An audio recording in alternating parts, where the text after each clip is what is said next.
தமிழ் கூறும் நல்லுலகுக்கு பட்டிமன்ற நடுவர், தன்னம்பிக்கை பேச்சாளர் மயிலாடுதுறை முத்துக்குமாரினுடைய பணிவான வணக்கங்கள். நீ உதவி செய்ய நினைக்கும் போது இறைவன் உன் அருகே உள்ளார், நீ உதவி செய்து முடிக்கும் பொழுது இறைவன் உனக்குள் உள்ளார் என்றார் ஒரு அறிஞன். மனிதராக வாழ்ந்து புனிதராக உயர்ந்தவர் அன்னை தெரசா.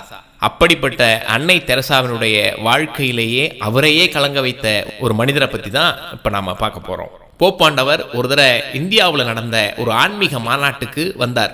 அப்போ அன்னை தெரசாவை சந்திச்ச அவரு அன்னை தெரசாக்காக ஒரு புத்தம்புது லிங்கன்னு சொல்லக்கூடிய பிரபலமான ஒரு காரை அவருக்கு பரிசா கொடுத்தாரு. தனக்கு பரிசா வந்ததை அப்படியே அதை பயன்படுத்தாம புதுசா வச்சிருந்து அன்னை தெரசாக்கு கொடுத்தாரு.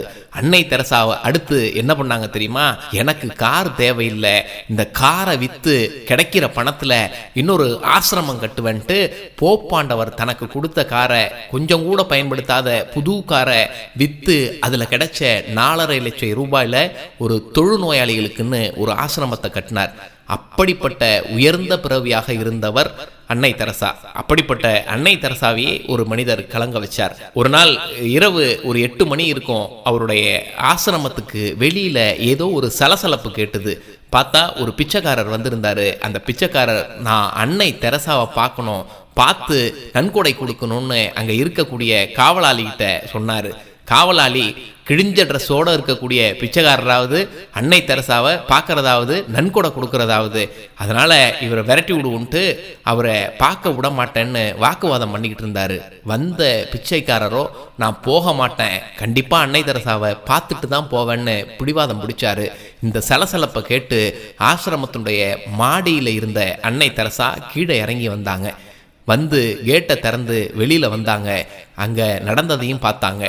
கிழிஞ்ச ட்ரெஸ்ஸில் வறுமையான கோலத்தில் இருந்த அந்த பிச்சைக்காரர் அன்னை தெரசாவை பார்த்த உடனே கையெடுத்து கும்பிட்டாரு.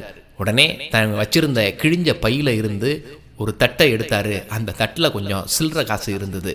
அதை எண்ணினாரு. ஒரு 2 ரூபாய் இருந்தது. அந்த 2 ரூபாயை அதே தட்டில் வச்சு அன்னை தெரசா கிட்ட நீட்டினாரு.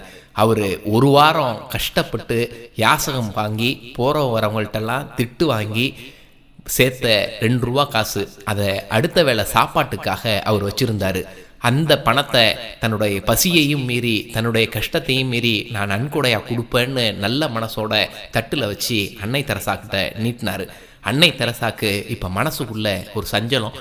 இந்த பணத்தை வாங்கிக்கிட்டா இவர் இன்னைக்கு நைட்டு சாப்பிட மாட்டாரு, நாளைக்கு காலையிலையும் சாப்பிட மாட்டாரு.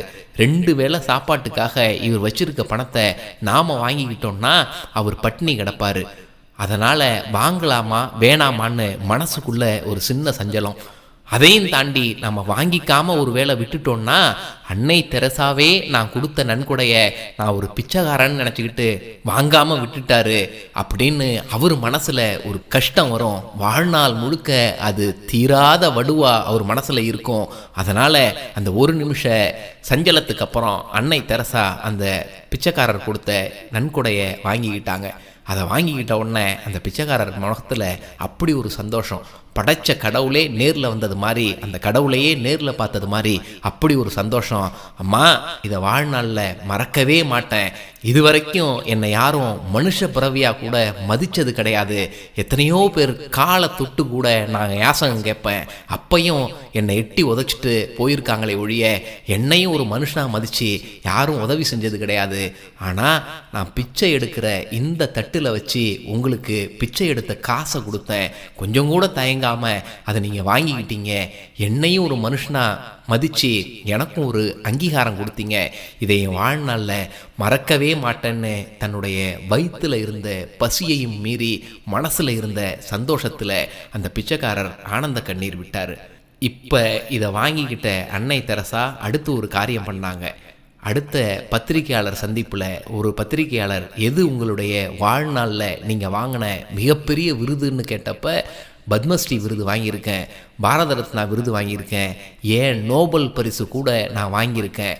இதையெல்லாம் தாண்டி தன்னுடைய உணவுக்காக வச்சிருந்த, தன்னுடைய பசியை தீர்த்துக்கிறதுக்காக ஒரு பிச்சைக்காரர் வச்சிருந்த 2 ரூபாயை என்கிட்ட வந்து நன்கொடையாக கொடுத்தாரு பார்த்தீங்களா, அந்த 2 ரூபாய் தான் என்னுடைய வாழ்க்கையில் நான் வாங்கின மிகப்பெரிய விருதுன்னு அன்னை தெரசா சொன்னாங்கன்னா அதுதான் மனிதநேயம்.